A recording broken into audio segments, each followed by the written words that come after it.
This is The Brief, a contract podcast short where we take the big conversations about leadership and work and deliver insights in the time it takes to finish your coffee. I'm Amber Simpson. On today's episode, we're going to explore a simple but nuanced question. What makes an effective leader? Well, perhaps a quality that comes to mind is having a clear vision for the future and the ability to communicate it effectively to inspire others. Decisiveness is another good quality, that ability to make firm decisions quickly, even in uncertain situations. Yet, these qualities alone won't engender trust and loyalty over the long term. To achieve effective leadership, there are some fundamental competencies needed, one of which is ethical practice. A core element of ethical practice is integrity. So, how will you uphold integrity in your workplace?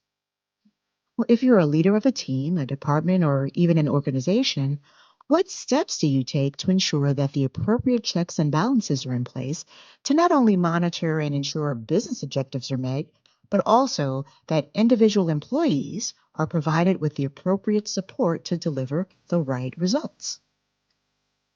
If you learn targets are being missed, do you take the time to investigate why this is happening and seek more clarity?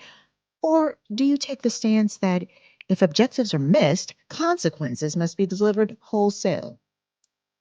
If you're an HR leader and presented with a scenario of investigating an employee issue or reviewing a performance improvement plan, are you focused solely on protecting the interest of the organization at the expense of protecting the employee? Failure to engage in ethical practice and uphold integrity in these situations leads to toxic environments characterized by quiet quitting, dysfunctional teams, office politics, increased attrition, and ultimately an erosion of brand trust. That decreased brand trust translates to decreased trust in leadership. Stephen M. R. Covey writes extensively about trust. In his seminal work, The Speed of Trust, he reframes trust from being a mere nice to have social virtue to being a hard edged economic driver. To illustrate the point, he developed a simple yet powerful formula: trust equals speed times cost.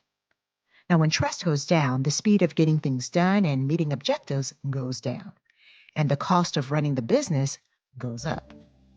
Conversely, when trust is high, the speed of doing business increases and costs decrease. Put another way, Covey contends that trust is a hidden variable that affects business results. So, taking the traditional business formula of strategy times execution equals results, incorporating trust as a multiplier, either as a tax or deficit indicating low trust, or dividend indicating high trust, directly impacts business results. For this reason, he affirmed the ability to establish, grow, extend, and restore trust with all stakeholders, customers, business partners, investors, and coworkers is the key leadership competency of the new global economy. So, what does that mean for leaders? Going back to our initial question, what makes an effective leader? Well, one sure conclusion is that effective leaders act with integrity and engender trust, even when this may entail immediate personal or organizational opportunity costs. The long term dividends of integrity and trust in leadership, namely increased customer satisfaction, decreased attrition rates, and increased goodwill, just to name a few, translate into real economic gains and strengthen the social contract between employees and employers, contributing to a positive, high performing workplace. And that is a win win situation.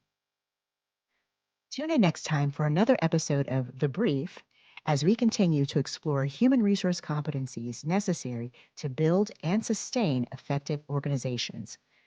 Be sure to follow the Contract Podcast on Instagram, YouTube, and thecontractpodcast.com.